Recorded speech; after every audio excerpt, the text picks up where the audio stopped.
வணக்கம். நான் ஸ்ரீ சுந்தர Gnanananda Guha YouTube channel வாயிலாக உங்களை சந்திப்பதில் மிக்க மகிழ்ச்சி. சமீபத்தில் ஒரு தம்பி ஒருத்தர் ஃபோன் பண்ணி கேட்டார். அதாவது, சுவாமி, பாவம்னா என்ன அப்படின்னு ஒரு கேள்வி. அவருக்கு இவ்வளோ நாள் அதில் ஒரு பெரிய சந்தேகம் இருந்திருக்கும் போல் இருக்குது. ஏன்னு கேட்டிங்கன்னா, ஒவ்வொரு இடத்துல பாவத்துக்கு ஒவ்வொரு விதமான விளக்கங்கள் கொடுக்குறாங்க அப்படின்னு அவருக்கு ஒரு சந்தேகம். பாவத்தை பற்றி நிறையா பேர் நிறையா விதமாக சொல்லியிருந்திருக்காங்க. நம்ம திருக்குறளில் ஐயா திருவள்ளுவர் சொல்லியிருப்பார், பகை, பாவம், அச்சம், பழி என நான்கும் இகவாவாம்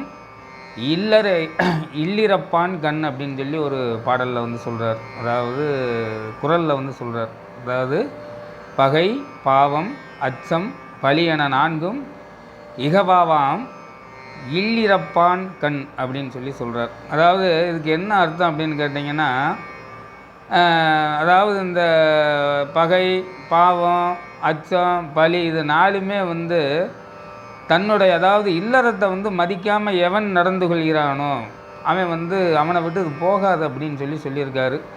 இதுக்கு ஒரு சிலர் விளக்கம் என்ன கொடுத்துருக்காங்கன்னு பார்த்தீங்கன்னா, மாற்றான் மனைவியை எவன் தொடர்பு கொள்கிறானோ அவனுக்கு இந்த மாதிரி பழிபாவத்துக்கு அஞ்ச மாட்டான் அப்படின்னு சொல்லி அது ஒரு விளக்கம் கொடுத்துருக்காங்க. அதுக்கு பெரும்பாலும் ஒரு சில விஷயங்கள் காலத்துக்கு தக்க மாறும். அந்த காலத்தில் பார்க்க போனீங்கன்னா, சாதாரணமாக மண்ணுக்கும் பொண்ணுக்கும் நடந்த போர்கள்லேயே பெண்ணுக்காக நடந்த போர் ஏகப்பட்ட போர் நடந்திருக்கு அந்த காலகட்டத்தில்.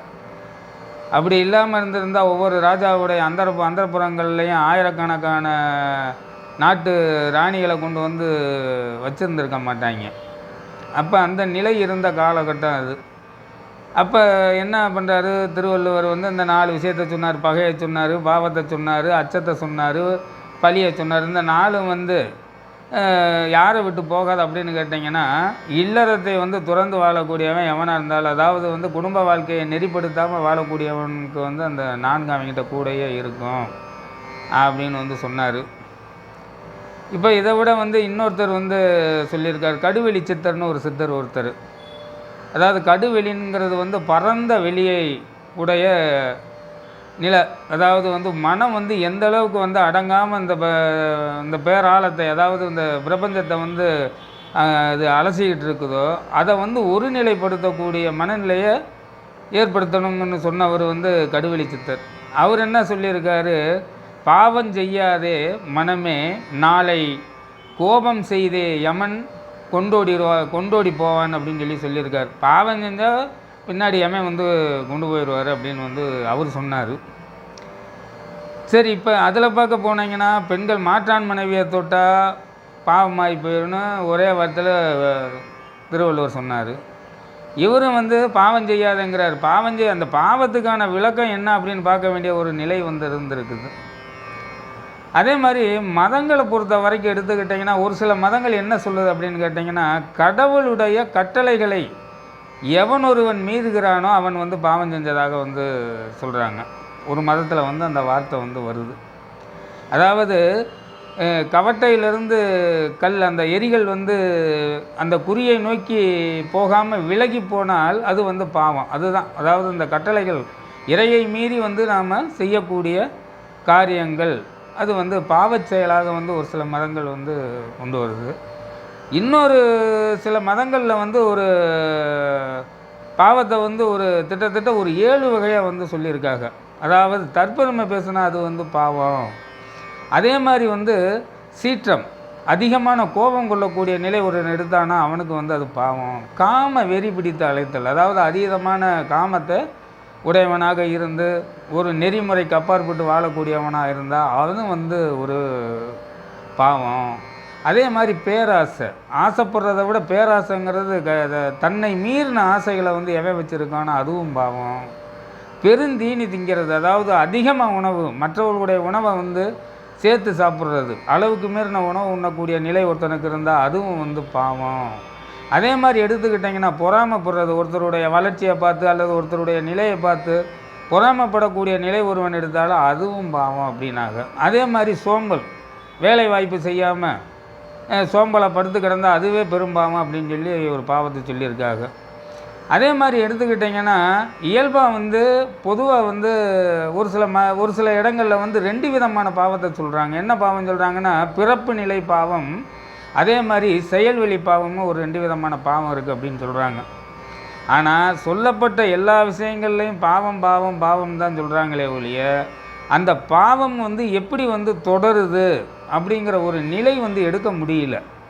இதை செஞ்சால் பாவம், அதை செஞ்சால் பாவம் அப்படிங்கிற மாதிரி தான் தோணுது. இப்போ ஒரு உதாரணமாக வந்து ஒரு பக்கத்தில் ஒரு 2 பேர் ஃப்ளாட் வாங்குகிறாங்க. ஃப்ளாட்டு வாங்கினவனுக்கு ஒருத்தனுக்கு வந்து ரோட்டு ஓரமாக கிடச்சிருது. அவன் என்ன பண்ணுறான் அப்படின்னு பார்த்தீங்கன்னா, அவனுடைய பாத்ரூம்லேருந்து வரக்கூடிய கழிவுநீர், அதாவது கிச்சன்லேருந்து வரக்கூடிய கழிவுநீர், இதை பூரா வந்து அவன் ஓரத்தில் விட்டு வெளியே கொண்டு போயிடுறான். ஆனால் பக்கத்து வீட்டுக்காரன் வந்து அவன் வீட்டுக்கு பக்கத்தில் இருந்ததுனால அவனுக்கு இந்த பக்கமும் வழி இல்லை, அந்த பக்கமும் வழி இல்லை.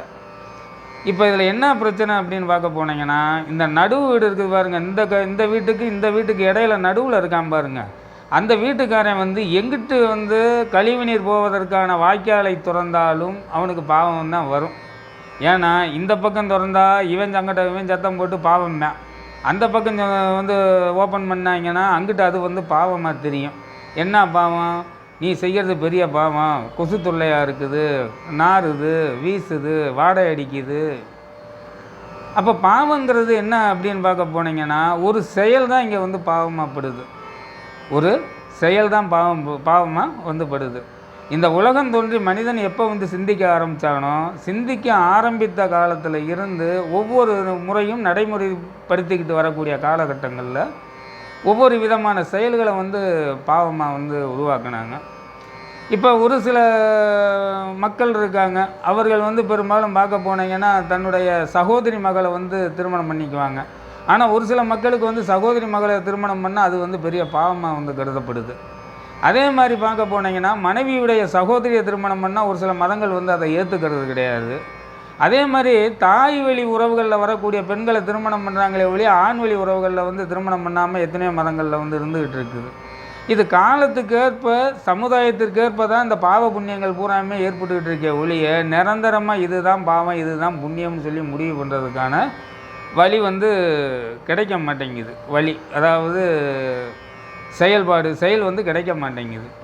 அப்படின்னு தான் முடிவு பண்ணிக்கிட்டே அலைய வேண்டியதாக இருக்குது. இப்போ உதாரணமாக பார்க்க போனீங்கன்னா, ஒரு கொடூர குற்றவாளி, அந்த கொடூர குற்றவாளி வந்து ஒரு இடத்துல வந்து ஒரு உயிரை வந்து பறிக்கக்கூடிய நிலை ஏற்பட்டுருது. அது அவன் தெரிஞ்சே அவன் செய்கிறான்னு வச்சுங்க, அது பாவம் தானே, தெரிஞ்சு தான் செய்கிறான். ஆனால் அந்த தெரிஞ்சு செஞ்சவனுக்கு வந்து நீதிபதியாக இருக்கக்கூடியவங்க வந்து அவனுக்கு வந்து தூக்கு தண்டனை ஏற்றக்கூடிய நிலை ஏற்பட்டால் அது வந்து அங்கே பாவமாக கருதப்படுதான்னு பார்த்தீங்கன்னா பாவமாக வராது. அப்போ பாவங்கிறது சமுதாயத்துக்கு சமுதாயம் வித்தியாசப்படுதே ஒழிய ஒரு காலகட்டத்தில் இதுதான் முழுமையான பாவம் அப்படின்னு சொல்லி கொண்டு போகிறதுக்கான வாய்ப்பே இல்லை. சரி, இப்போ பாவம்னா என்ன அப்படிங்கிறது என்னுடைய ஒரு சின்ன கருத்து தான். பாவங்கிறது என்ன அப்படின்னு கேட்டிங்கன்னா, ஒரு மனிதனுடைய உடலையோ அல்லது உள்ளத்தையோ, ஒரு மனிதனுடைய உடலையோ உள்ளத்தையோ யார் துன்பப்படுத்துகிறார்களோ, யார் வேதனைப்படுத்துகிறார்களோ அவர்கள் தான் வந்து பாவம் செய்கிறவர்களாக இருப்பாங்க. ஏன்னு கேட்டிங்கன்னா, இந்த பாவம் செய்கிறதுலேயே மிகப்பெரிய பாவம், அதாவது இந்த பாவங்கள்லேயே மிகப்பெரிய பாவம் எதுன்னு கேட்டிங்கன்னா, இந்த நம்பிக்கை துரோகம் சொல்லக்கூடிய ஒரு பாவம் தான்.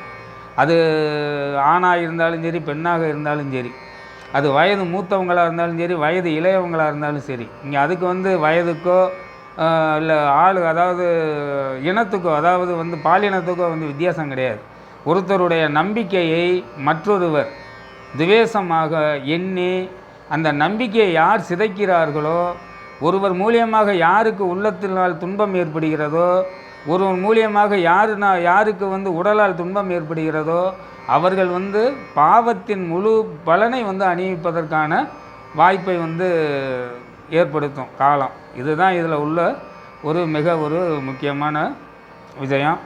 அதனால் பாவங்கிறது வந்து பெரும்பாலும் மற்றவர்களை நாம் துன்பப்படுத்தாமல் இருந்தாலே அது ஒரு பாவம். ஒருத்தருடைய செயல் நம்மளுக்கு பிடிக்கலைன்னா நம்ம நாசுக்காக ஒதுங்கிட்டு போயிடுறது ரொம்ப ரொம்ப நல்லது. மற்றவர்களை வந்து கேவலப்படுத்துவதோ, துன்பப்படுத்துவதோ, எரிச்சல் படுத்துவதோ, அல்லது வந்து இந்த 7 பாவங்கள் சொன்னாங்க பாருங்க, அதாவது தற்பெருமை பேசி மற்றவங்களை கீழே இறக்கி அவமானப்படுத்துறது, இந்த மாதிரி செய்யாமல் நிறைவான ஒரு வாழ்க்கை வாழ்வதற்கான வாய்ப்பை நாம் எடுத்துக்கிட்டோம்னாவே இந்த பாவம் வந்து கண்டிப்பாக நம்மளுக்கு தொடர்பில் வராது. நன்றி, வணக்கம்.